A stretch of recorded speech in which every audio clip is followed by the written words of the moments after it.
চিটং চেম্বারকে উনি মূলত নিজের পরিবার হিসাবে নিজের অফিসের মতো করে ব্যবহার করছেন।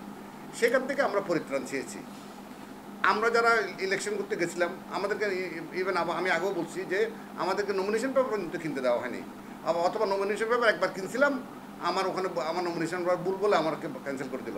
চেম্বার অফ কমার্সের বর্তমান সভাপতি ও অন্যান্য সদস্যরা তারা কি চেম্বারে থাকবেন নাকি যে কোনো সময় পদত্যাগ করবেন? শোনা যাচ্ছে যে কোনো সময় পদত্যাগ করতে পারেন চেম্বার অফ কমার্সের সভাপতি সহ সকল সদস্যরা। সম্প্রতি চট্টগ্রাম চেম্বার অফ কমার্সের সুষ্ঠু নির্বাচন ও নানান অনিয়মের বিরুদ্ধে আন্দোলন করেছে বিভিন্ন ব্যবসায়ীরা। ব্যবসায়ীদের দাবি সঠিক নির্বাচনের মাধ্যমে যোগ্য ব্যক্তি যেন আসে চট্টগ্রাম চেম্বার অফ কমার্সে। তিনটা জিনিস, একটা হচ্ছে প্রথমত আমরা সুস্থ নির্বাচন চাই, যোগ্য প্রার্থী চাই। আগে যারা হয়েছে সবসময় গত 20 বছর দেখে আসছি সিলেকশনের মাধ্যমে, যার কারণে যারা যোগ্য প্রার্থী ওনারা কোনো সময় চেম্বারে, এবং যারা ব্যবসায়ী চিটংয়ের আপনার নাম করা ব্যবসায়ী কোনোদিন কেউ চেম্বারমুখী হয়নি। কিন্তু 2013 সালের নির্বাচনের পর আর কোনো সুষ্ঠু নির্বাচন হয়নি এই চেম্বারে। শুধু তাই নয়, দলীয় প্রভাব খাটিয়ে নিজেদের আত্মীয় স্বজনদের বসানো হয়েছে চেয়ারে। লতিফ সাহেব যাকে সার্টিফাই করতো উনি হয়তো চিটং চেম্বারের নমিনেটেড ডিরেক্টর। পরিবারের বাইরে যারা হইতো তাদেরকেও অন্য একটা হিসাব কিতাব করে ওনার নিজস্ব লোকটোক মিলাই একটা প্রক্রিয়া করে উনি চিটং চেম্বারকে ব্যবহার করছেন।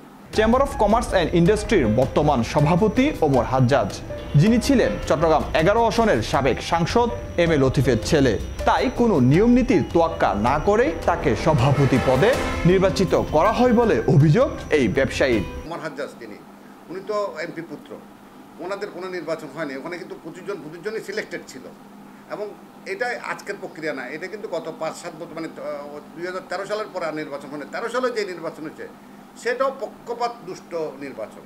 দ্যাট ইজ গত 17 বছর যাবৎ কোনো নির্বাচনই হয় নাই চিটং চেম্বারে। দায়িত্ব গ্রহণের পর থেকে তিনি কোনো কাজই করেননি বলেও অভিযোগ রয়েছে তার বিরুদ্ধে। আমি সত্যিকার কাজ জানলেন আপনি করবেন, আপনি কিছুই করেন নাই, তার সম্বন্ধে আমার বলার, ওর সম্বন্ধে আমার কমেন্ট করারই আসলে রুচি নেই। I am sorry. Omar Hajjaj এই লেভেলের একটা ছেলে, সে ওনার 3 নম্বর ছেলে মনে হয়, সম্ভব 3rd ছেলে, বাচ্চা ছেলে একটা। How can he serve the? অবশ্যই আমরা নতুনদেরকে স্বাগতম জানাবো পিছনে। আপনি ওরে প্রেসিডেন্ট বানানোর দরকার ছিল না, আস্তে আস্তে শিখান, একসময় সবার সাথে আসুক। অন্য একজন চিটং শহরের অন্য কোনো মানে লোক ছিল না যারা প্রেসিডেন্ট হওয়ার মতো, অনেক লোক ছিল। এদিকে আন্দোলনের পর চেম্বার অফ কমার্সের নানা দুর্নীতির কারণে পদত্যাগ করেন প্রতিষ্ঠানটির সিনিয়র সহসভাপতি তরফদার মোহাম্মদ রুহুল আমিন। এছাড়াও পদত্যাগ করেন পরিচালক জহিরুল ইসলাম চৌধুরী ও ইঞ্জিনিয়ার ইফতেখার হোসেন।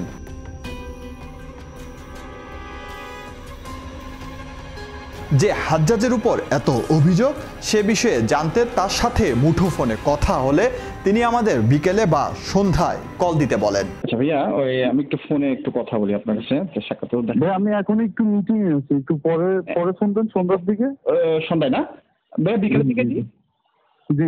আচ্ছা ঠিক আছে। কিন্তু এরপর তাকে একাধিকবার কল দিলেও তিনি আর ফোন ধরেননি।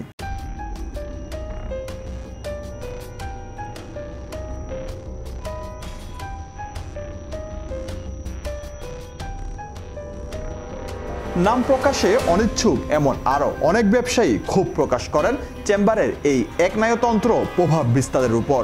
চিটং চেম্বারকে উনি মূলত নিজের পরিবার হিসাবে নিজের অফিসের মতো করে ব্যবহার করছেন। সেখান থেকে আমরা পরিত্রাণ চেয়েছি।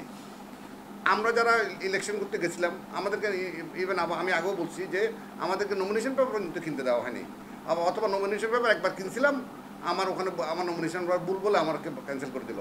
সর্বশেষ তিনি কি থাকবেন তার পদে নাকি পদত্যাগ করবেন সেই প্রশ্নই এখন জনমনে। It should be election.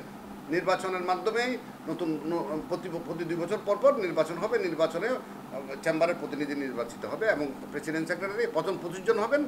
তারপর 25 জন ঠিক করবেন প্রেসিডেন্ট এবং ভাইস প্রেসিডেন্ট কারা হবেন। এটা গণতান্ত্রিক প্রক্রিয়া এবং সাংগঠনিক প্রক্রিয়া হবে। কিন্তু এখানে কোনো সাংগঠনিক প্রক্রিয়া মানা হয় নাই। অনির্বাচিত, নির্বাচনবিহীন একটা পরিবারতান্ত্রিক একটা চিটং চেম্বার গঠন করা হয়েছিল।